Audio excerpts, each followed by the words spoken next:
नमस्कार दोस्तों, मैं तारा आपका स्वागत करती हूँ कंद कहानी की इस नई कड़ी में। आज मैं आपको फिर से सुनाऊंगी श्री रविंद्र कालिया जी की लिखी कहानी रूप की रानी चोरों का राजा। जैसे आपको मैंने पहले भी बताया था कि रविंद्र जी का जन्म 11 नवंबर 1939 को जालंधर में हुआ। वे एक प्रख्यात लेखक तो थे ही, साथ ही साथ संपादक भी थे और उनकी बहुत सी रचनाएं प्रसिद्ध रही। उनके उपन्यास ABCD, खुदा सही सलामत है और 17 राना डे रोड हैं। वे भारतीय ज्ञानपीठ के निर्देशक पद पर भी रहे। कई अन्य पुरस्कारों के अलावा उन्हें प्रेमचंद स्मृति सम्मान, लोहिया सम्मान, पद्मलाल बख्शी सम्मान और शिरोमणि साहित्य सम्मान से भी नवाजा गया। 9 जनवरी 2016 को इन्होंने इस दुनिया से अलविदा ली। तो आज आपको सुनाती हूँ इनकी लिखी कहानी रूप की रानी चोरों का राजा। ये कहानी मैं दोबारा लिख रहा हूँ। वैसे सच तो ये है कि मैं लगभग हर कहानी एक से ज़्यादा बार ही लिखता हूँ। हर बार लिखते हुए लगा कि मैं रविंद्र कालिया की तरह लिख रहा हूँ।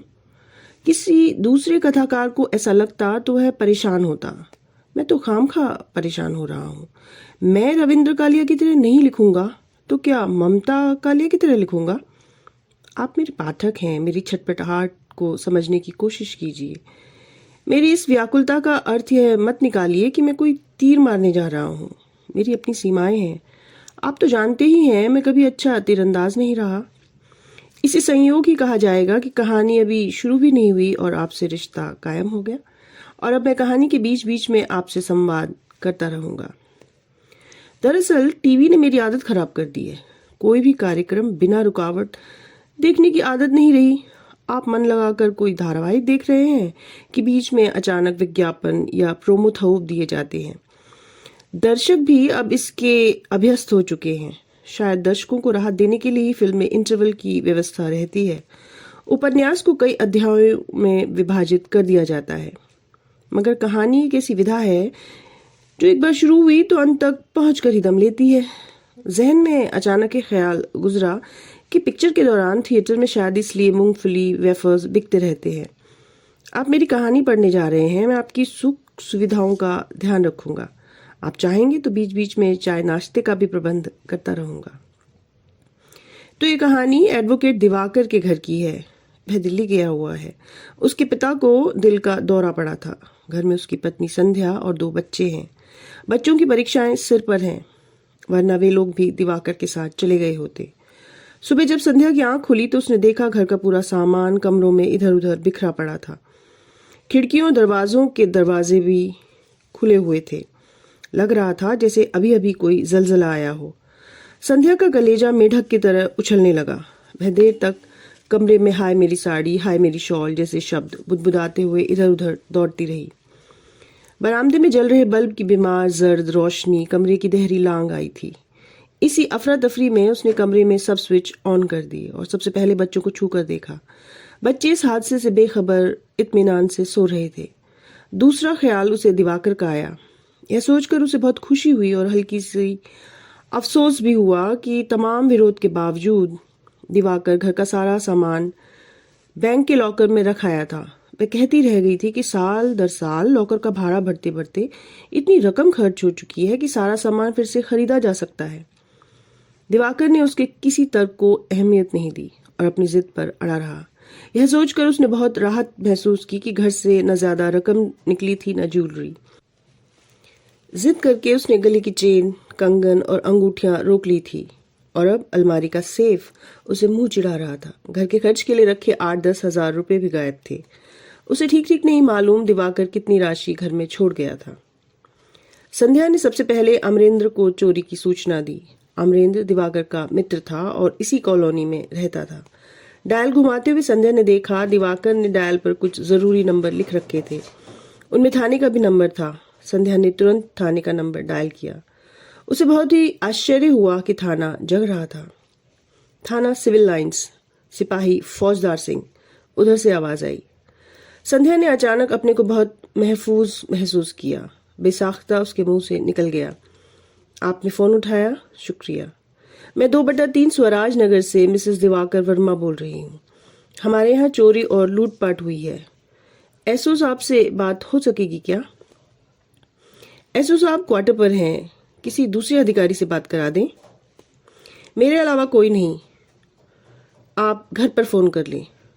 घर का नंबर है आपके पास? आप होल्ड करें, अभी देख कर बताता हूँ, फौजदार सिंह ने कहा। मेज पर ठक से रिसीवर रखने की आवाज़ आई। संध्या कान पर फ़ोन रखे देर तक बैठी रही। रिसीवर में कुत्तों के भौंकने की आवाज़ सुनाई दे रही थी। मैडम, फ़ोन का चार्ट मिल नहीं रहा। वह बंगले में रहते हैं, मैं अभी नंबर पूछ कर आता हूँ। फौजदार सिंह ने जवाब सुने बगैर रिसीवर दोबारा मेज पर पटक दिया। कुत्ते फिर भौंकने लगे। 2-4 मिनट में ही संध्या को एसओ साहब का नंबर मिल गया। उसने तुरंत एसओ साहब का नंबर घुमा दिया। वहां भी उसी मुस्तैदी से किसी पुलिसकर्मी ने फोन उठाया और जैसे रटे रटाए शब्दों में जानकारी दी कि एसओ साहब बाथरूम में हैं। किसी भी सूरत में यह टॉयलेट जाने का समय नहीं था। और दूसरे, क्या एसओ साहब गेट पर तैनात सिपाही को सूचित करने के बाद बाथरूम जाते हैं? संध्या ने इन गैर जरूरी सवालात पर ध्यान न देते हुए पूछा, कब तक बाहर आ जाएंगे? यह तो वही बता सकते हैं। कितनी देर बाद फोन करूं? सुबह कीजिए। आपकी सुबह कब होती है? संध्या ने झुंझलाकर पूछा। आप 100 नंबर पर फ्लाइंग स्क्वाड को फोन मिलाएं। सिपाही ने सही सलाह दी। ठीक है, मगर एसओ साहब कब मिलेंगे? आप अपना नंबर छोड़ दें, मैं उन्हें दे दूंगा। कागज कलम है तुम्हारे पास? अखबार पर लिख लूंगा। कलम है? कलम तो है मैडम, मगर उसकी स्याही खत्म हो चुकी है। दबा कर लिखूंगा तो पढ़ा जाएगा। संध्या ने फोन काट दिया और सिर थाम कर बैठ गई। तभी गेट पर गाड़ी रुकने की आवाज आई। शायद अमरेंद्र आ गया था। वह लपक कर दरवाजे की ओर बढ़ी, मगर दरवाजे पर नवताल लटक रहा था। भीतर आकर वह भूल गई कि रात को चाबी कहाँ रखी थी। तकिया उठाकर देखा, वहां चाबियों का गुच्छा नहीं था। अमरेंद्र कॉल बेल बजा रहा था और संध्या को चाबियों का गुच्छा नहीं मिल रहा था। वह किवाड़ के पास आकर चिल्लाई, भाई साहब, चाबियां नहीं मिल रही, लगता है चाबियां भी ले गए। अमरेंद्र बाहर खड़े खड़े अपने मोबाइल से फोन मिलाने लगा। उसने inspector, deputy SP, SO, CO सबके नंबर मिलाकर देख लिए। कोई भी अधिकारी लाइन पर नहीं आया। एसपी रूरल खान उसका मित्र था। जब कोई अधिकारी न मिला तो उसने खान से बात करना मुनासिब समझा। खान का मोबाइल नंबर उसके पास था। खान से उसकी बात हो गई। यह क्षेत्र खान के अधीन नहीं था, फिर भी वह आने को तैयार हो गया। क्या बताऊं भाई साहब, मेरा तो दिमाग खराब हो गया है। सामने मेज पर चाबियों का गुच्छा पड़ा था, मुझे दिखाई ही नहीं पड़ा। मैंने पूरा घर छान मारा। अमरिंदर भीतर आया तो संध्या ने कहा, घर तो आपका चोरों ने छान मारा है। देखिए, दिवाकर का नया सूट धूल फांक रहा है। अभी जो चीज जहां है वहीं पड़े रहने दीजिए, कुछ छुइए मत। संध्या की कोट की जेब में से पर्स ढूंढ रही थी। उसने कोट वहीं रख दिया। अमरेंद्र कुर्सी पर बैठे हुए लगातार फोन मिला रहा था। संध्या कुछ बोलती तो वह सिर उठाता और दोबारा फोन मिलाने में जुट जाता। तभी कोई गाड़ी घर के बाहर रुकी और गाड़ी के चारों दरवाजे खुलने और बंद होने की आवाज आई। भाभी, आप बैठे, मैं देखता हूँ। खान होगा, एसपी रूरल, मेरा दोस्त है। अमरेंद्र ने बाहर आकर खान को रिसीव किया। खान के साथ उसके सुरक्षा कर्मी भी थे। वे उसके पीछे पीछे चल रहे थे। उत्सुकतावश संध्या भी बाहर आ गई। उसने खान का अभिवादन किया और बोली कि वह अभी चाय लेकर आती है। वल्लाह, क्या खूबसूरती है। खान ने अपने दोनों हाथ अमरिंदर के हाथों पर रख दिए। सुबह महक महक उठी। खान, बेवकूफों की बातें मत करो, वह मेरे नजदीकी दोस्त की बीवी है। अमर, तुम बहुत खुशकिस्मत हो कि वही तुम्हारा नजदीकी दोस्त है जिसकी बीवी इतनी खूबसूरत है। तो तुम भी हर चीज पुलिसिया निगाह से देखने लगे हो। क्यों, पुलिस के दिल नहीं होता? यह बकवास बंद करो और किसी जिम्मेदार अधिकारी को बुलवाओ। फोन पर कोई अधिकारी उपलब्ध नहीं। जो हैं वे बाथरूम में हैं। बड़े अधिकारियों की लोकेशन बाथरूम ही होती है। खान ने एक सिपाही को वायरलेस पर एसपी सिटी से संपर्क करने को कहा। देखते ही देखते वह एसपी सिटी से गाड़ी में जाकर बात भी कराया। संध्या ने अमरेंद्र और खान के सामने चाय की ट्रे कर दी। दोनों ने अपना अपना कप उठा लिया। एसपी से बात हो गई है, वे आते ही होंगे, अमरेंद्र ने कहा। आप भीतर जाएं, तब तक मैं खान को दिखाता हूं कि चोर कहां से खिड़की तोड़कर घुसे। आइए, मैं दिखाती हूं। संध्या उन दोनों के आगे आगे चलने लगी। अमरेंद्र वहीं रुक गया। रुक क्यों गए? तुम जानते हो। उसे बार बार अंदर जाने के लिए क्यों कह रहे हो? वह होगी तुम्हारे दोस्त की बीवी, मैं भी तुम्हारा दुश्मन नहीं हूं। हुए तुम दोस्त जिसके दुश्मन उसका आसमां क्यों हो? अमरेंद्र ने कहा। तुम जानते हो मैं दोस्ती से शायरी और अफसान निगारी के रिश्ते नहीं रखता। वैसे इस वक्त तुम काफ़ी गैर शायराना हरकत कर रहे हो। अमरेंद्र को लगा खान से बहस करना फिजूल है। उसने चुपचाप अपने मोबाइल से दिवाकर का नंबर घुमा दिया। उसे विश्वास था कि घंटी सुनते ही संध्या अंदर भागेगी। वही हुआ। अंदर से हेलो हेलो की आवाज़ आती रही। अमरेंद्र ने नंबर काट दिया। संध्या दोबारा बाहर चली आई। वह अभी बीच रास्ते में ही थी कि अमरेंद्र ने रीडायल दबा दिया। संध्या उल्टे पांव कमरे की तरफ लपकी। इस बार अमरेंद्र ने बाहर से कमरे की सांकल चढ़ा दी। खान ने कहा, तुमने उसे कमरे में क्यों बंद कर दिया? अमरेंद्र खान को लेकर बाहर आ गया और उसे खिड़की दिखाने लगा जिसे काट कर चोर अंदर घुसे थे। खिड़की में से अंदर देखा तो सामने संध्या खड़ी थी। अमरेंद्र को देखते ही उसने हैरत से पूछा, भाई साहब, सांकल किसने लगा दी? इससे डर लग रहा है, कहीं चोर दोबारा न घुस आए। खान बोला, इनका दोष नहीं, बहुत से लोग पुलिस को सबसे बड़ा चोर समझते हैं। एसपी सिटी अपने फौज फाटे के साथ आते दिखाई दिए तो अमरेंद्र ने राहत की सांस ली। उनकी तेज रफ्तार गाड़ी कुछ ऐसे झटके के साथ रुकी और वह कूदकर बाहर निकले जैसे चोर कहीं आसपास ही हैं और वह लपक कर उसे पकड़ लेंगे। खान और अमरेंद्र ने आगे बढ़कर उनका स्वागत किया। एसपी और पुलिसकर्मियों को देखकर संध्या तुरंत रसोई में घुस गई और चाय के लिए ढेर सारा पानी चढ़ा दिया। जब तक पानी उबलता वह एसपी वगैरह को टूटी हुई खिड़की और कमरे का जायजा लेते हुए देखती रही। उसे हैरानी हो रही थी कि घर में इतनी चहल पहल थी और बच्चे दीन दुनिया से बेखबर सो रहे थे। संध्या मेज पर प्यालियों में चाय उडेल रही थी। एसपी सिटी ने एसपी रूरल की तरफ देखा। दोनों ने आंखों ही आंखों में संदेशों का आदान प्रदान किया। अमरेंद्र से यह छुपा न रह सका। उसके चेहरे पर तनाव की रेखाएं साफ देखी जा सकती थी। उसे लग रहा था उसके सामने ही चोरी हो रही है और वह कुछ नहीं कर सकता। क्या क्या ले गए? अंदाजन कितना नुकसान हुआ होगा?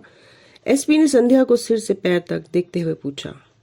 सब कुछ ले गए, सेफ में कुछ नहीं बचा। क्या क्या सामान था? रुपया, पैसा, ज्वेलरी, सब कुछ। संध्या बोली। बहन की शादी पड़ रही थी, यह सोचकर कुछ सामान लॉकर से निकाल लाई थी। एक लिस्ट बनाए सब सामान की। नकदी कितनी थी? दिवाकर को मालूम होगा, वही बता पाएंगे, संध्या ने कहा। दिवाकर इनके पति का नाम है, अमरेंद्र बोला। वह कल ही दिल्ली गए हैं, उनके पिता नर्सिंग होम में भर्ती हैं। ओह, तो आप अकेली थी? एसपी ने पहलू बदलते हुए कहा। निश्चित रूप से यह राजू गिरोह का काम है। खिड़की की ग्रिल काटने का हुनर उसी के पास है। वह मजबूत से मजबूत सरिया टेढ़ा करके निकाल लेता है। एसपी के पीछे सावधान की मुद्रा में एक इंस्पेक्टर खड़ा था। उसने एसपी साहब की बात सुनते ही थाने को फोन किया कि राजू को कहीं से भी खोजकर फौरन हाजिर किया जाए। डॉग स्क्वाड और फिंगरप्रिंट एक्सपर्ट को बुलाइए। सर, मैं फोन कर चुका हूँ। कुत्ते अभी मॉर्निंग वॉक के लिए निकले हुए हैं, मैंने संदेश छोड़ दिया है।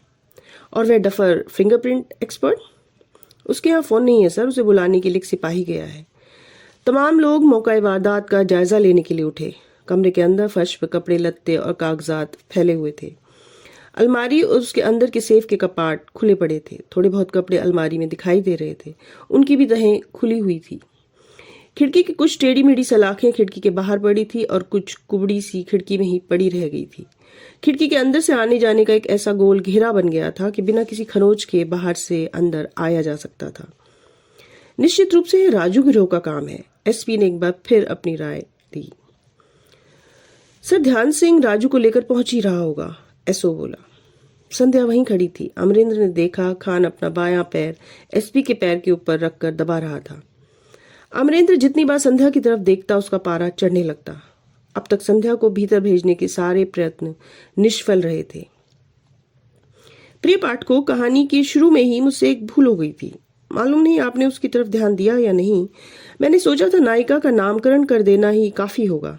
इससे पहले मैंने बहुत सी ऐसी कहानियां भी लिखी हैं जिनमें पात्रों का नाम ही नहीं, वह, यह आदि सर्वनामों से काम चला लिया गया है। इस कहानी में पात्रों के नामकरण के बावजूद कुछ दिक्कतें पेश आ रही हैं। जैसे आप जानना चाह रहे होंगे, संध्या की शक्ल सूरत कैसी है? उसमें ऐसा कौन सा आकर्षण है कि उसके पति का दोस्त उसे पुलिसिया आकर्षण से दूर रखना चाहता है? जिस समय उसे चोरी का पता चला, वह क्या पहने हुई थी? कथाकार के गले के नीचे बात नहीं उतरती कि जब कोई घटना होती है उस समय कोई अपनी ड्रेस के बारे में सोचता होगा। किसी प्रियजन की मृत्यु का समाचार सुनकर यह जानने की इच्छा तो नहीं होती कि मौत के समय वह क्या पहने हुए था, 3 पीस सूट में था या कुर्ते पजामे में। ऐसा भी नहीं देखा गया कि किसी के बाप की मौत हो जाए और वह फौरन कोट पतलून उतार कर धोती पहन ले। इस कहानी में संध्या के साथ ऐसा ही कुछ हुआ। वह एक नाइटी पहने हुई थी।